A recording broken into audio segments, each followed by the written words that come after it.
Remove all the cities and most of the dialogue for the third game. But, boss, isn't that gonna make the game worse? No, on the contrary, my friend. I'm Araknie, and I'm talking about Demon's Crest. Here we go with another Super Nintendo review. Been a while, but I was busy getting mad with power. I'm sure you'll understand. So this was supposed to be called Gargoyle's Quest 3 because it is. The first two games sold decently and this was its first 16-bit outing. And it will be the last you saw Firebrand take center stage. Because the name change put it into obscurity to make it sell very little compared to expectations.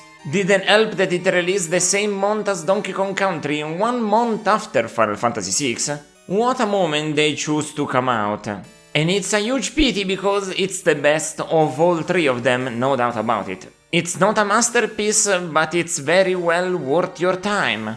The basic gameplay is mostly very similar to the second game with a twist. Like I said in the intro, they got rid of all the towns beside one, and that's because of the ending of the second game. Apparently defeating the King of Dragons caused a rift that mixed together the human and the demon world, destroying everything. So you move to another continent, finding it adrift in the ocean and surrounded only by sadness.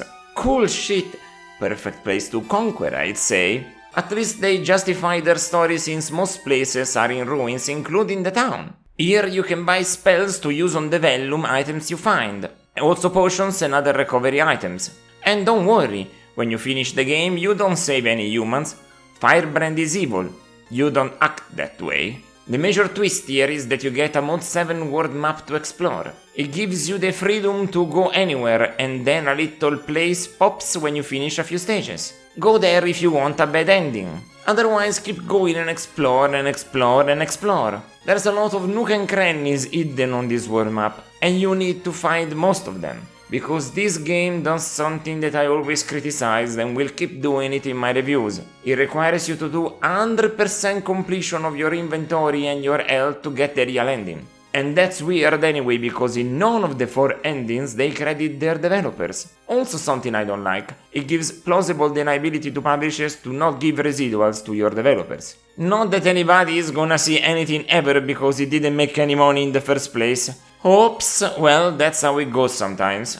The worst part about it is that the last piece of health you need is locked behind a brutal minigame. In this torture device you need to jump and headbutt with the A button, but you need to do it on a timer before the last second rings or it doesn't count. Also it seems like you have 30 seconds to hit 25 skulls. This thing is fundamental to get the best ending. A fucking minigame. At this point I'm starting to prefer choosing a difficulty and having to pick the hardest. Having to do a timed hard activity that breaks my hands is terrible. Especially since the real final boss is blocked otherwise. Damn, that's harsh. The general gameplay is mostly similar to the first two games. The same flow is here, just brought up to 16-bit standards. So you've got new powers and new levels and there's new interactions, but they work on the same assumption of the originals. Even the bosses are not so much original aside from Phalanx. There's a cool idea that forces you to use different powers organically. Aside from that, they are serviceable. It's just the whole package that feels really tight now. Very smooth everything. The old town and obscurity of objects finding could have been expanded upon, and I would have liked that very much. But at least they decided to go full action game, and they made that a very solid genre without risking mixing stuff in that could be difficult to pull off with the added production values. The only boss that was a problem was this blob of meat one, because it occupies so much of the room and you can't hit him behind, so using a power to go in that space is useless. He will rush you and throw enemies at you below and above. It's a bit much, not even the real ending final boss goes this hard against you. And they are pretty difficult, it's gonna take you a few tries. Something I don't like about having to try the final real ending bosses is the grind for money. You need to always have ginseng potions because they fully heal you, and if you find all the flasks, you can get 5 of them. They are incredibly valuable and make the final bosses kinda tolerable, especially combined with your best powers. There's a talisman that halves your damage, and 2 of the transformations you get this time gives you also a double health bar. It also changes color from pink to green, so you know when you got the first of the 2. Enemies change when they're about to die. A much better system than all the health bar and UI elements of modern gaming, but unfortunately some of them need them, like Horizon Zero Dawn, because they are just so visually cluttered of everything from foliage to rock formations and everything in between. You couldn't see the enemy changing too well in a game like that, but certainly the art can be disparaged. It's just too good and gothic and decadent to make fun of. Capcom just putting in the work and all the frustrations of not managing to make a dark game with heavy themes and visuals all in this single effort, and the results are glorious. Everything is in ruins, Firebrand looks evil, enemies all emit incredible sounds when they die, sometimes even when they move around. Already in the first stage you get these ghost-looking guys with a bedsheet over their head and holes for eyes, and the game wants you to see them catch fire and go, "Fuck you, KKK, do you like fire in the forest?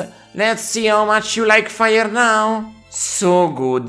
The software house demonstrated right here in 1994 how to make such a game full of dark themes and horrible monsters and still be fully colorful. If to make a dark and dreary game you remove color, what I can say to you but only, sorry, skill issue.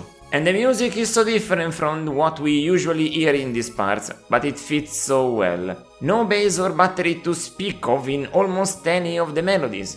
This soundtrack is basically a full concept album for organists. It doesn't get any more brutal than this. Just get pressured into thinking you've committed sins even if you didn't.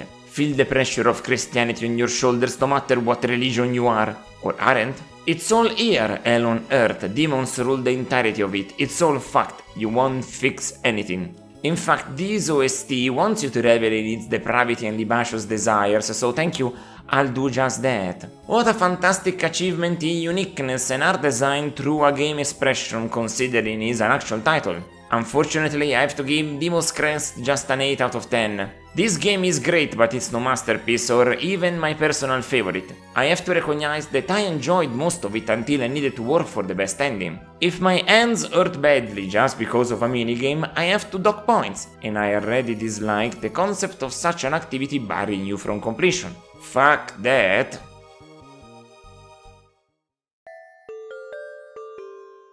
If you wanna see me play the games that I will review plus some extra stuff, catch me on Twitch at Araknie Retro. It's my natural habitat, you see? Until next time, ciao ciao!